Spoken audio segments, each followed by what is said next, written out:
నిన్ను చూస్తే దేవుని ఆత్మ నడిపింపు ఒక ప్రతిబింబంలాగా సమాజం నీలో యేసుని చూడాలి. నీ మాటల్లో, నీ చూపుల్లో, నీ తలంపుల్లో, నీ టోటల్ బాడీ లాంగ్వేజ్ మొత్తం టోటల్ హృదయ అంతరంగాల్లో నుంచి ఎవరు ఈమె అంటే, ఎవరు ఇతనంటే మనిషే, కానీ మనిషిలాగా లేడు, మనిషి రూపంలో ఉన్న ఒక దైవంలాగా కనబడుతున్నాడు. బైబిల్ గ్రంథంలో మనం చూస్తే ఆ అంతస్తుకు చెందిన గొప్ప భక్తులు ఎంతమందో ఉన్నారు.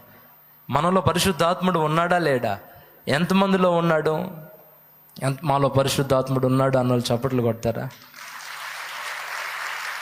దేవునికి మహిమ. మీ గురించి మీరు చెప్పుకుంటే గొప్ప విషయమా? మిమ్మల్ని చూసిన వాళ్ళు మీలో ఆత్మ ఉన్నాడు అని చెప్పడం గొప్ప విషయమా? ప్రభు అన్నాడు, నా గురించి నేను సాక్ష్యం చెప్పుకుంటే అది గొప్ప విషయమేమి? నన్ను పంపిన నా తండ్రి నా గురించి సాక్ష్యం ఇస్తాడు.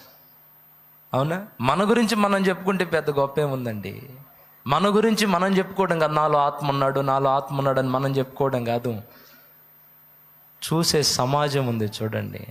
యోసేపును గురించి, దానియేలు గురించి అక్కడున్న అన్ని జనులు ఏమన్నారో తెలుసా?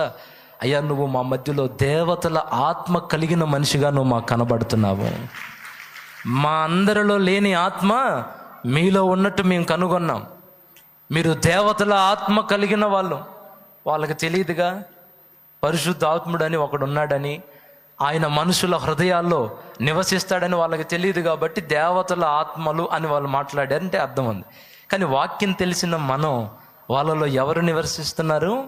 పరిశుద్ధాత్మ నివసిస్తున్నాడు. అది వాళ్ళు చెప్పుకున్నారా? చూసిన ప్రజలు చెప్పుకున్నారా? చూసిన ప్రజలు చెప్పారు. ఈరోజు ఈ ఉపవాస ప్రార్థనకు వచ్చిన మనందరం కూడాను రోజులు గడిచే కొద్దీ మనలో, మన కుటుంబం మొదట ఆత్మని చూడాలండి. మన సమాజం మనలో పరిశుద్ధాత్మని చూడాలి. మనం పనిచేసే ప్రాంతాల్లో పరిశుద్ధాత్మని సమాజం చూడాలి. చార్లెస్ జీ ఫిన్నీ అనే భక్తుడు ఉన్నాడు, మనందరికీ బాగా తెలుసు. ఆయన పుస్తకం ఒకసారి చదువుతుంటే యేసు ప్రభువుని తెలుసుకున్న తర్వాత ఒక 3 రోజులు ఏకాంతంగా దేవునితో గడపడానికి ప్రార్థనకి వెళ్ళాడంట.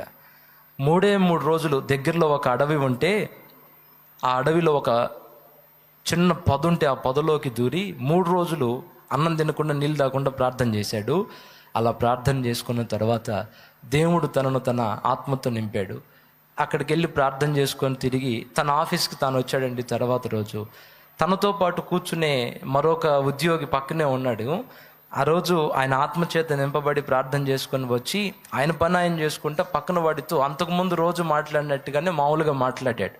ఆ రోజు తనకి దేవుని గురించి చెప్పాలనిపించింది. 2 మాటలండి.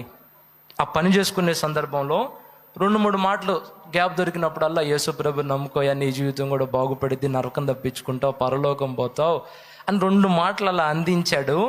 ఈయన అలా మాట్లాడి ఆయన పనిలో ఆయన ఉన్నాడు, పక్కనోడు పనిలో ఉన్నాడు. కాసేపు అయిన తర్వాత అటువైపు చూస్తే అతను సీట్లో లేడు, ఎటో పోయాడు. ఎక్కడికి వెళ్ళాడా అని తర్వాత ఆరాధిస్తే ఎటు పోయాడో తెలుసా? ఈ చార్లెస్ జీ ఫిన్నీ అని ఆయన మాట్లాడుతున్నప్పుడు రాస్తాడు, సోలాలు గనక ఇసిరితే శరీరంలో ఎలా గుచ్చుకుంటాయో ఆయన మాట్లాడిన 2-3 మాటలు హృదయంలో అలాగా పొడవబడి అక్కడ నుండి అడవిలోకి బరిగైతే ఒక చెట్టు పొదల్లో కూర్చొని అతను కూడా 3 రోజులు ఉపవాసం ఉండి ప్రార్థన చేసుకొని వచ్చాడంట.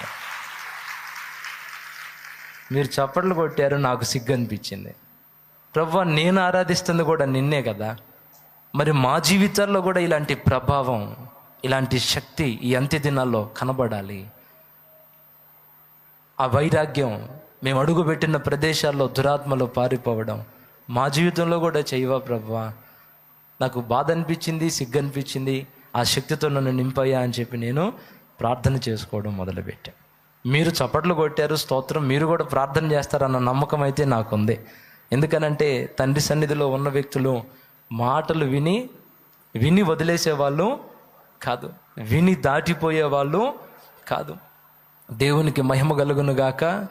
చెప్తారా గట్టిగా హల్లెలూయా? విన్నదాన్ని సీరియస్గా తీసుకున్న ఆ విధంగా అడుగులు వేసే వ్యక్తులు దేవుని కృపలో గనులైన వ్యక్తుల్ని మనకు అనుగ్రహించాడు. హల్లెలూయా. ఒకటి, ఆత్మతో నడిపించబడటం అనేది మనల్ని సమాజంలో నుండి ప్రత్యేకిస్తుంది. 2వది, అగ్ని అభిషేకంతో మనల్ని నింపి మనతో ఉన్న వాళ్ళందరినీ దేవుని కొరకు ప్రభావితం చేసేటట్టుగా చేస్తుంది. చప్పట్లు కొడుతూ ప్రభువుని మహింపరచుకుందామా. ఒక్కసారి అలా మోకాళ్ళ మీద